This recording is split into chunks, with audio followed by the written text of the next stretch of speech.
పారిశ్రామికవేత్త చిగురుపాటి జయరాం హత్య కేసులో శిఖా చౌదరిని నందిగామ పోలీసులు ప్రశ్నిస్తున్నారు. ఈ కేసులో 4 బృందాలను ఏర్పాటు చేసి దర్యాప్తు ముమ్మరం చేసిన పోలీసులు కుటుంబ సభ్యుల నుంచి అన్ని వివరాలు సేకరిస్తున్నారు. జగ్గయ్యపేటలోని ఓ గెస్ట్ హౌస్ లో శిఖా చౌదరి చెల్లెలు మనీషా దగ్గర నుంచి కూడా సమాచారం సేకరించారు. జయరాం మర్డర్ మిస్టరీ మొత్తం శిఖా చౌదరి చుట్టూనే తిరుగుతోంది. దీంతో ఆమెకు సంబంధీకుల నుంచి పోలీసులు పూర్తి వివరాలు సేకరిస్తున్నారు. శిఖా చౌదరికి రాకేష్ రెడ్డి 4.5 కోట్ల రూపాయలు అప్పుగా ఇచ్చాడని విచారణలో తేలినట్లుగా సమాచారం. ఈ విషయంలో 2 ఏళ్లుగా శిఖా రాకేష్ మధ్య గొడవలు జరుగుతున్నాయి. అయితే మేనకోడలి అప్పును తీరుస్తానని హామీ ఇచ్చాడు జయరాం. డబ్బు సర్దుబాటు విషయంలోనే వివాదం తలెత్తినట్లుగా తెలుస్తోంది. ఇదే జయరాం హత్యకు దారి తీసిందా అన్న అనుమానాలు ఉన్నాయి. అలాగే కోస్టల్ బ్యాంక్ షేర్ల బదలాయింపు వ్యవహారంపైన పోలీసులు ఆరా తీస్తున్నారు.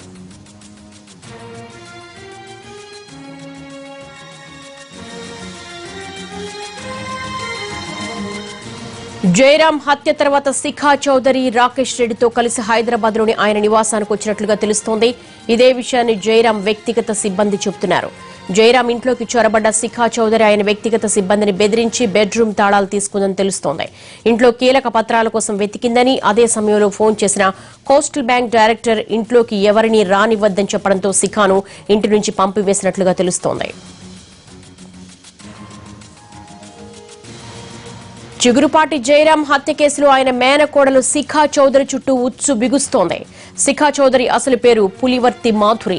2015 వరకు తన కంపెనీ వ్యవహారాల్లో మేనకోడల్ని వేలు పెట్టనివ్వలేదు జయరాం. ఇంజనీరింగ్ చేసిన తర్వాత సినిమాలపై మోజుతో హైదరాబాద్ చేరుకున్న మాధురి శిఖా చౌదరిగా పేరు మార్చుకుంది. ఇండస్ట్రీలో పరిచయాలు పెంచుకుంది. చిగురుపాటి జయరాం ఎక్స్ప్రెస్ టీవీ ఏర్పాటు చేసిన తర్వాత అందులో వైస్ ప్రెసిడెంట్ గా బాధ్యతలు చేపట్టారు. ఆర్థిక లావాదేవీలపై డాక్టర్ జయరాం కుటుంబంలో గొడవలు జరిగినట్లుగా తెలుస్తోంది. 2015 వరకు భాగస్వాములతో పాటు భార్య మాత్రమే జయ కంపెనీలో డైరెక్టర్ గా ఉన్నారు. 2015 తర్వాత మేనకోడలు శిఖా చౌదరికి డైరెక్టర్ బాధ్యతలు అప్పగించారు.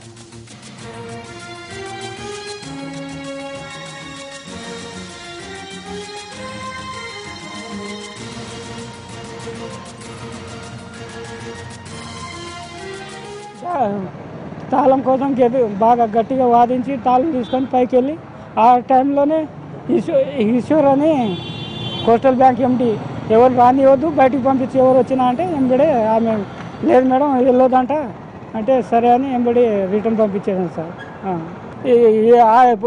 ఏం పట్టుకో ఆ పేపర్లు వెతుకుతుంది సార్, అందులోనే ఫోన్ వచ్చింది ఏం పట్టుకోవద్దంటే ఎంబడే రిటర్న్ పంపించేసాను సార్. ఏ పేపర్లు మాత్రం పోలేదు సార్. నేను అక్కడే ఉన్నాను ఎంబడే. దగ్గర 6 months డ్యూటీ మానేశాను సార్. ఇక్కడ మొన్న 1st జాయిన్ అయ్యాను ఇక్కడ జనవరి 1st. మధ్యాహ్నం నాకేం తెలియదు సార్. ఇక దానికంటే ముందు నేను 2 years అబోనే చూశాను ఆమెను, ఇప్పుడు కాదు. తర్వాత నిన్ననే చూశాను ఆమెను. తాళం నీ దగ్గర ఉంటుందంట మా మామయ్య చెప్పిండు అని చెప్పింది సార్. తాళం నీ దగ్గర ఉంటుందంట ఇస్తావా ఇవ్వా అని గెలిచింది సార్. లేదు లోపల ఏం జరిగిందో చూస్తానని లాక్కుంది సార్. ఆమెతో పాటు ఇంకో బక్క అతను ఉంటాడు సార్. ఆయన ఇక డ్రైవర్ లోపలికి రాలేదు, అతను ఆమె ఇద్దరు వచ్చారు సార్ లోపలికి. పేరు నేను వినలేదు సార్. ఆమె ఇద్దరు వచ్చారు. శిఖా చౌదరిని పోలీసులు ప్రశ్నిస్తున్నారు. పూర్తి వివరాలు మా ప్రతినిధి అశోక్ రెడ్డి తెలుసుకుందాం. అశోక్, శిఖ నుంచి ఏమైనా ఇన్ఫర్మేషన్ బయటకు వస్తుందా లేదా ఆమెను అరెస్ట్ చేసే అవకాశాలు ఉన్నాయంటున్నారు?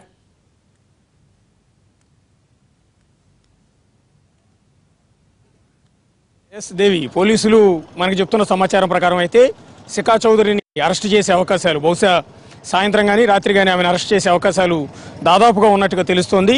కేసులో ఆమె మీదే మెడకు ఉచ్చు బిగుసుకున్నట్టుగా తెలుస్తోంది. ఆమెదే కీలక పాత్ర అన్నట్టుగా పోలీసు విచారణలో కొన్ని ఆధారాలు అయితే దొరికాయి. ముఖ్యంగా బహుశా లేడీ కావటం వల్ల, కొంత సెన్సిటివ్ మ్యాటర్ కావటం వల్ల పోలీసులు ఇంకాస్త విచారణ జరుపుతూనే ఉన్నారు. ఈమె వెనుకున్న రాకేష్ అనే వ్యక్తి కోసం, అట్లాగే శ్రీకాంత్ వీళ్ల పాత్ర ఏంటనే కోణంలో కూడా పోలీసులు అయితే దర్యాప్తు చేస్తున్నారు. ఇప్పటివరకు మనకు అందుతున్న సమాచారం ప్రకారం అటు రాకేష్ని ఇటు శ్రీకాంత్ని ఇద్దరిని కూడా అదుపులోకి తీసుకుని ప్రశ్నిస్తున్నట్టుగా తెలుస్తోంది. ఇదంతా కూడా పూర్తిగా ఆస్తి వ్యవహారమే దీనికి కారణమని ఇప్పటివరకు పోలీసు విచారణలో తెలవడం జరిగింది. ముఖ్యంగా కుటుంబ సభ్యులే ఆయన్ని ఒక పథకం ప్రకారం హత్య చేయించారు అనేది ప్రాథమికంగా పోలీసులు కొంత నిర్ధారణకు వచ్చినట్టుగా తెలుస్తోంది. ఆ పూర్వపరాలు అంటే రీసెంట్ గా జరిగిన ట్రాన్సాక్షన్స్ అన్ని కూడా పరిశీలిస్తూ ఉన్నారు. రీసెంట్ గా విజయవాడ చిల్లకల దగ్గర ఉన్న 10 ఎకరాలను శిఖా చౌదరి పేరు మీద రిజిస్ట్రేషన్ చేయించడం కావచ్చు, అలాగే కోస్టల్ బ్యాంకుకు సంబంధించిన మేజర్ స్టేక్ మొత్తాన్ని కూడా శిఖా చౌదరి పేరు మీదకి ట్రాన్స్ఫర్ చేయించడం, అలాగే హ్యామరస్ మీడియా అండ్ ఎంటర్టైన్మెంట్కి సంబంధించిన సంస్థ, అట్లాగే టెక్ట్రాన్ పాలీలెన్సెస్ లిమిటెడ్, అట్లాగే Tektron Ophthalmology Private Limited, Arunasri Infra Private Limited, అలాగే Empire Fizz Brews private Limited, ఇలా ఈ మేజర్ కంపెనీస్ అన్ని కూడా చిగురుపాటి జయరాంకి ఉన్నాయి. వీటన్నిటిలో కూడా మేజర్ స్టేక్ అంతా కూడా, మెజారిటీ వాటా అంతా కూడా శిఖా చౌదరి పేరు మీదే ఉంది. ఈ నేపథ్యంలోనే ఆమె పాత్ర ఏంటన్నది ప్రధానంగా ఆరా తీస్తూ ఉన్నారు. ఆయా కంపెనీల్లో శిఖా చౌదరితో పాటు కొన్ని కంపెనీల్లో మనీషా కూడా, అంటే శిఖా చౌదరి సోదరి మనీషా కూడా డైరెక్టర్గా ఉన్నారు. వాళ్ళిద్దరు మేనకోళ్ళనిద్దరిని కూడా డైరెక్టర్లు చేసి కంపెనీలన్నీ కూడా నడుపుతూ ఉన్నారు. కొన్ని ఆస్తులు కూడా వాళ్ళ పేరు మీద పెట్టడం అనేది జరిగింది. ఈ నేపథ్యంలోనే ఇప్పుడు శిఖా చౌదరిగా మనం పిలుస్తున్న ఈ మెసర పేరు పులివర్తి మాధురి, స్వయంగా చిగురుపాటి జయరాంకి చెల్లెలు సుశీలకి పెద్ద కూతురు, అలాగే చిన్న కూతురు మనీషా చౌదరి. ఇప్పుడు వీళ్ళిద్దరి చుట్టూ కూడా కేసు నడుస్తూ ఉంది. ఇప్పటికే మనీషా చౌదరిని, ఆమె తల్లి సుశీలని, వీళ్ళిద్దరిని కూడా ప్రశ్నించిన పోలీసులు ఇప్పటికీ కూడా బయట ఉంచడం జరిగింది. మేజర్గా వాళ్ళ పాత్ర పెద్దగా ఉండకపోవచ్చు ఈ హత్య వెనకాల, శిఖా చౌదరిది ఎక్కువ పాత్ర ఉండొచ్చు అనేది పోలీసులు భావిస్తున్నారు. అందుకని శిఖా చౌదరినే ప్రధానంగా ఇక్కడ ప్రశ్నిస్తూ ఉన్నారు. ఇప్పుడు రాకేష్కి అలాగే శిఖా చౌదరికి మధ్య జరిగిన 4.5 కోట్ల ట్రాన్సాక్షన్ ఏంటి, ఆ వ్యవహారం ఏంటి, ఎందుకు 4.5 కోట్లు వీళ్ళిద్దరి మధ్య అతని దగ్గర నుంచి అప్పు తీసుకోవాల్సి వచ్చింది, ఆ అప్పును తాను చెల్లిస్తాను అంటూ ఏదైతే చిగురుపాటి జయరాం చెప్పాల్సిన అవసరం ఏంటి అనేది రీసెంట్గా చిగురుపాటి జయరాం అకౌంట్ నుంచి 4.5 కోట్లు శిఖా చౌదరి అకౌంట్లోకి ట్రాన్స్ఫర్ అయినట్టుగా కూడా తెలుస్తుంది. మరి ఆ డబ్బులు ఇచ్చినప్పుడు మళ్ళీ అతను చంపాల్సిన అవసరం ఏంటి అనేది ఇక్కడ మనకైతే తేలాల్సి ఉంటుంది. అనేక కంపెనీలు ప్రస్తుతం వీళ్ళ పేరు మీద ఉండటం అనేది జరిగింది. దాదాపు 40కి పైగా కంపెనీల్లో వీళ్ళందరూ కూడా షేర్ హోల్డర్స్గా ఉన్న పరిస్థితి మనకి ఇక్కడ కనిపిస్తుంటుంది. పులివర్తి మనీషా, అలాగే పులివర్తి మాధురి, అలాగే వీళ్ళ భార్య పద్మశ్రీ పేరు మీద, కొడుకు పేరు మీద అనేక రకాల కంపెనీలన్నీ కూడా ఉన్నాయి. అంటే అశోక్, మేజర్ స్టేక్ ఏదైతే ఉందో, మేజర్ వాటాకు సంబంధించి షేర్లకు సంబంధించి శిఖా చౌదరినే పేర్లు ఎక్కువగా ఉన్నప్పుడు ఆమెకి చంపాల్సిన అవసరం ఏముంది? అసలు ఈ రాకేష్ రెడ్డి చుట్టూ, శిఖా చౌదరి చుట్టూ ఇంకేదైనా ఆ విషయం దాగి ఉందా? పోలీసులు ఆ ఇన్ఫర్మేషన్ బయట పెట్టడానికి ఏమన్నా కొంత సంశయాన్ని వ్యక్తం చేస్తున్నారా?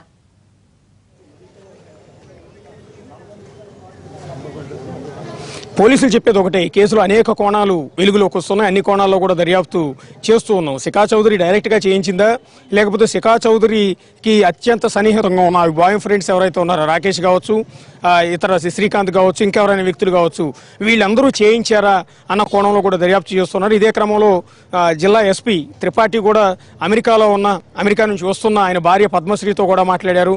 ఆమె కొంత సమాచారం ఇచ్చారు. రీసెంట్గా చిగురుపాటి జయరాంకి ఎవరెవరితో గొడవలు ఉన్నాయి, ఏ పార్ట్నర్షిప్ల విషయాల్లో గొడవలు ఉన్నాయి, శిఖా చౌదరి గతంలో ఏం చేసింది, ఏ రకంగా శిఖా చౌదరి వల్ల చిగురుపాటి జయరాం ఇబ్బంది పడ్డాడు, లేకపోతే చిగురుపాటి జయరాం వల్ల శిఖా చౌదరి ఏ రకంగా ఇబ్బంది పడింది, రాకేష్ ఎవరు, శ్రీకాంత్ ఎవరు, వీటన్నిటికీ సంబంధించిన సమాచారం అంతా కూడా పద్మశ్రీ పోలీసులకి చెప్పినట్టుగా తెలుస్తుంది. అదే క్రమంలో విజయవాడ చుట్టుపక్కల ఉన్న ఎవరైతే చిగురుపాటి జయరాం కుటుంబ సభ్యులు కొంతమంది ఉన్నారో వాళ్ళందరితో కూడా పోలీసులు మాట్లాడుతూ ఉన్నారు. అలాగే గతంలో ఆయన సంస్థల్లో చిగురుపాటి జయరాం దగ్గర పనిచేసిన మానేసిన ఉద్యోగులు ఎవరైతే ఉన్నారో వాళ్ళందరినీ కూడా ప్రశ్నిస్తూ ఉన్నారు.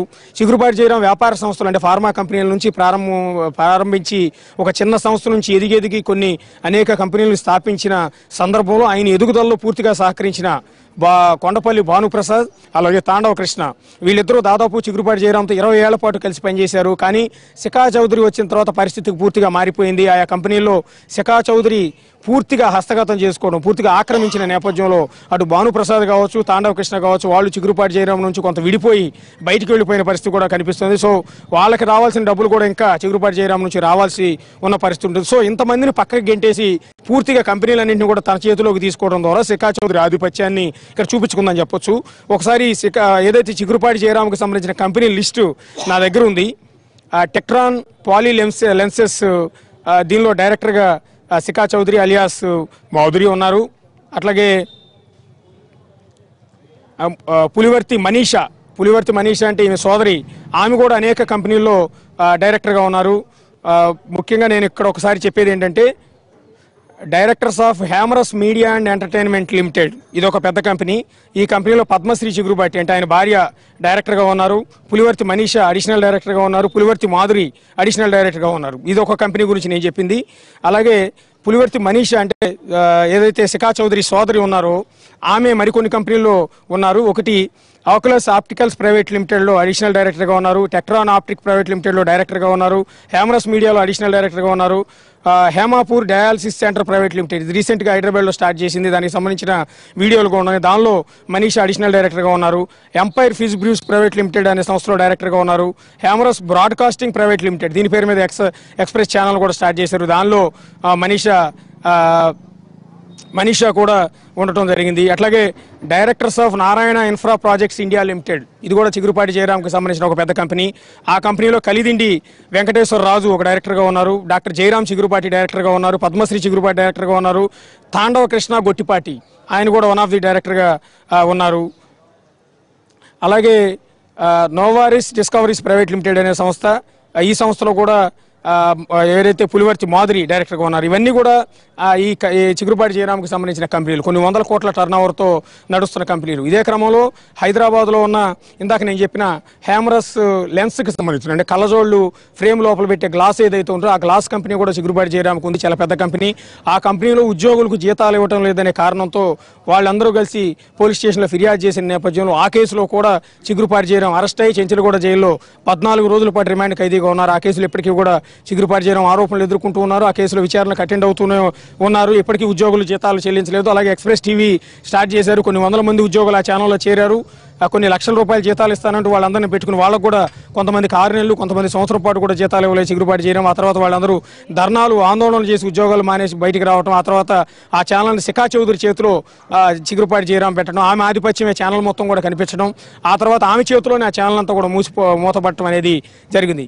ఇన్ని వ్యవహారాల నేపథ్యంలో, ఇంత కీలకమైన పరిణామాల నేపథ్యంలో శిఖా చౌదరి పూర్తిగా ఇందులో చిక్కుకుపోయిందని చెప్పాల్సి ఉంటుంది. సో ఇప్పుడు ఇన్వెస్టిగేషన్ నడుస్తోంది కాబట్టి ఇన్వెస్టిగేషన్ పూర్తయిన తర్వాత పోలీసులు అధికారికంగా ప్రకటించే అవకాశం ఉంటుంది. శిఖా చౌదరి పాత్ర ఏంటి, ఆమె వెనకాల ఎవరెవరు ఉన్నారని. మనకున్న సమాచారం ప్రకారం అయితే రాకేష్ని కూడా అదుపులోకి తీసుకున్నారు, శ్రీకాంత్ని అదుపులోకి తీసుకున్నారు, మరికొంతమందిని కూడా ప్రశ్నిస్తున్నారు. ఇంకొంతమందిని విచారణకు రావాలి అని ఫోన్ చేసి కూడా చెప్పడం జరిగింది. ఇంకొంతమందిని మీకు తెలిసిన సమాచారం ఏమైనా ఉంటే చెప్పండి అని అడగటం జరిగింది. అలాగే శిఖా చౌదరి డ్రైవర్ ఎవరవుతున్నారో అతను కూడా పోలీసులు అదుపులోకి తీసుకుని ప్రశ్నిస్తూ ఉన్నారు. ఈ నేపథ్యంలో అటు దసపల్లా హోటల్లో దొరికిన సీసీ ఫుటేజ్ ఆధారంగా, అలాగే హైదరాబాద్ ఔటర్ రింగ్ రోడ్లో దొరికిన సీసీ ఫుటేజ్ ఆధారంగా, హైదరాబాద్ నుంచి విజయవాడ రోడ్లో ఉన్న సీసీ ఫుటేజ్ ఆధారంగా, ఆ రోజు ఘటన జరిగిన రోజు చిగురుపాటి జయరాంతో పాటు కారులో ఉన్న వ్యక్తులు ఎవరితను హత్య చేశారు, ఏం చేశారు అనే కోణంలో పోలీసులు అయితే ఇంకా పూర్తి స్థాయిలో లోతుగా దర్యాప్తు చేస్తున్నారు. దేవి.